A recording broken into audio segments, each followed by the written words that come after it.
पोके फैंस, स्वागत है तुम्हारा मेरे नए चैनल में जो है पोकेटॉक। इस चैनल में मैं बात करता हूँ पोकेमॉन से रिलेटेड कुछ बहुत ही मिस्टीरियस और इंटरेस्टिंग थ्योरीज के बारे में। और आज का टॉपिक है पोकेमॉन इवोल्यूशन। चाहे बात हो पोकेमॉन मांगा या फिर पोकेमॉन एनिमे या फिर पोकेमॉन गेम्स, पोकेमॉन इवोल्यूशन हमेशा से ही हमारे लिए एक बहुत ही इंटरेस्टिंग और मिस्टीरियस फैक्ट रहा है। अब कुछ पोकेमॉन्स इवॉल्व होते हैं लेवल अप के दौरान, वहीं पर कुछ को इवॉल्व करने के लिए इवोल्यूशन स्टोन की ज़रूरत होती है, वहीं पर कुछ पोकेमॉन स्ट्रेट से इवॉल्व होते हैं। और क्या तुम्हें पता है कि कुछ पोकेमॉन्स की इवोल्यूशन बहुत ही ज़्यादा वियर्ड और बहुत ही ज़्यादा यूनिक होते हैं। तो आज के वीडियो में हम कुछ ऐसे ही वियर्ड और यूनिक इवोल्यूशंस के बारे में बात करने वाले हैं। ओए फ्लेम, जरा इंट्रो तो लगा।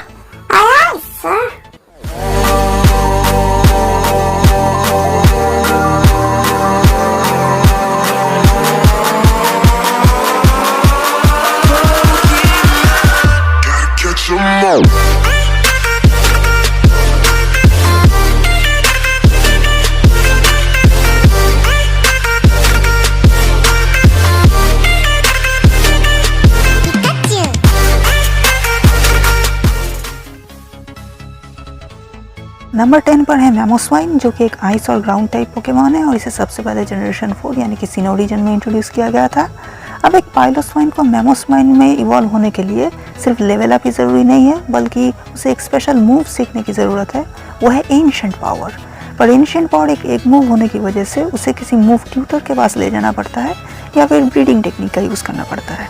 नंबर 9 पे है एपॉम। अब एपॉम का किस्सा भी कुछ मैमोस्वाइन जैसा ही है, क्योंकि एपॉम को भी एम्बीवॉर्म में इवॉल्व होने के लिए डबल हिट सीखने की ज़रूरत है। पर एपॉम के पास एक प्लस पॉइंट है, क्योंकि एपॉम को डबल हिट सीखने के लिए किसी मूव ट्यूटर के पास ले जाने की ज़रूरत नहीं, वो डायरेक्ट लेवल अप के दौरान ही ये मूव सीख सकता है। नंबर 8 है बर्मी। अब बर्मी के काफ़ी सारे पॉसिबल इवोल्यूशन है। इसके इवोल्यूशन का फर्स्ट पार्ट जेंडर बेस्ड है, यानी कि अगर तुम्हारा बर्मी एक मेल है तो लेवल 20 में वो मोथिन में इवॉल्व होगा, और अगर बर्मी फीमेल है तो लेवल 20 में वो वर्माडैम में इवॉल्व होगा। यहाँ पर वर्माडैम के भी 3 फॉर्म्स होते हैं, जो है प्लांट क्लोक, सैंडी क्लोक और ट्रैश क्लोक। अब तुम्हारा बर्मी कौन से फॉर्म में इवॉल्व होगा ये डिपेंड करता है उसने आखिरी बार कहाँ बैटल किया था। अगर वो टॉल ग्रास है तो प्लांट क्लोक, अगर केव या फिर सैंड जैसी जगह है तो सैंडी क्लोक, और अगर किसी बिल्डिंग वगैरह जगह में है तो वो ट्रैश क्लोक में इवॉल्व होगा। और इन फॉर्म से सिर्फ अपीयरेंस में ही फ़र्क नहीं पड़ता, बल्कि टाइप में भी फ़र्क पड़ता है। तो अगली बार जब तुम अपने फीमेल बर्मी को इवॉल्व करो तब हमेशा लोकेशन का ज़रा ध्यान रखना। नंबर 7 पे आता है लीफियन और ग्लेसियन। जनरली एक ईवी को लीफियन या ग्लेसियन में इवॉल्व करने के लिए उसे किसी मॉस रॉक या फिर आइस रॉक के आसपास लेवल अप करना पड़ता है।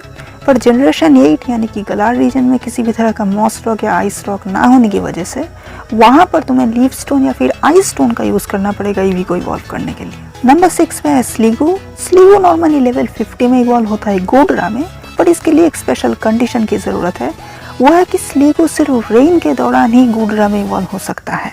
तो ये कौन सी बड़ी बात है, हम तो आसानी से रेन डांस या फिर ड्रिजल का यूज करके रेन बुला सकते हैं। नहीं फ्लेम मेरे भाई, ऐसा नहीं चलेगा। इस इवोल्यूशन के लिए ओवरवर्ल्ड रेन यानी कि नेचुरल रेन होने की ज़रूरत है। किसी तरह का एबिलिटी या फिर किसी तरह के मूव के यूज़ करने से ये नहीं होगा। फिर तो ये एक प्रॉब्लम है। एनीवेज, बढ़ते हैं नंबर 5 की तरफ। नंबर 5 पर है टायरोक। टायरोक एक काफ़ी स्पेशल पोकेमॉन है, क्योंकि ये पोकेमॉन लेवल 20 में किसी भी 3 पोकेमॉन में इवॉल्व हो सकता है, जो है हिटमॉनचैन, हिटमॉनटॉप और हिटमॉनली। अब तुम्हारा टायरोक किस में इवॉल्व होगा वो डिपेंड करता है कि तुमने उसे किस तरह ट्रेन किया है। अगर लेवल 20 के पहले तुम्हारे टायरोक का डिफेंस पावर अटैक पावर से ज़्यादा है तो वो हिटमॉनचैन बनेगा, और अगर उल्टा है यानी कि अटैक पावर डिफेंस से बेहतर है तो फिर वो हिटमॉनली बनेगा। और अगर दोनों स्टैट बैलेंस्ड है यानी कि दोनों स्टैट इक्वल है तो वो हिटमॉनटॉप बनेगा। वाह, फिर तो हिटमॉनटॉप को पाना सबसे ज्यादा चैलेंजिंग है, क्योंकि दोनों स्टैट को बैलेंस करना नियरली इम्पॉसिबल है। Number 4 polygon. अब पॉलीगॉन के दोनों ही इवोल्यूशन ट्रेड इवोल्यूशन है। पॉलीगॉन को पहले अपग्रेड के साथ ट्रेड करना पड़ता है, जिससे वो पॉलीगॉन 2 बन जाता है, और पॉलीगॉन 2 को वापस डोवियस डिस्क के साथ ट्रेड करने पर वो पॉलीगॉन जी में इवॉल्व होता है। और पॉलीगॉन ही ऐसा पहला पोकेमॉन है जिसके दोनों ही इवोल्यूशन ट्रेड से ट्रिगर होते हैं। नंबर 3 पे है हैप्पीनी। हैप्पीनी एक ऐसा पोकेमॉन है जिसके दोनों ही इवोल्यूशन कंडीशन बेस्ड है। पहले इसे चैंसी में इवॉल्व करने के लिए ओवल स्टोन के साथ डे टाइम में लेवल अप करना पड़ता है, और चैंसी को मैक्स हैप्पीनेस के साथ लेवल अप करने पर वो प्लेसी बन जाता है। नंबर 2 है फारफेच।